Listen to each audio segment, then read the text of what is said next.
In this video, I'm going to show you how to enter 1099-B in FreeTaxUSA.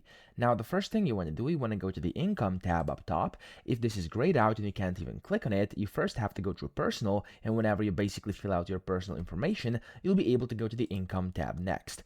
Now, from here to enter a 1099-B, or to just add it, you want to go to here where it says Investments and Savings, and then as you can see, 1099-B is in here, so you want to click on it, and it's going to open up. You want to click on Add Investment, and here you have a bunch of different options. Down here, bottom left, it says 1099-B. So simply click on that, click on Save and Continue. Then you have to ask your questions. So over here, as you can see, you'll have to basically tell them what investment account do you want to enter sales for. So you can just go ahead and of course type it in. So for example, if I do Robinhood, just to let me through so I can show you how to do it, then you have to do either yes or no. Of course, it's depending on your own personal case, whatever you're going to click here.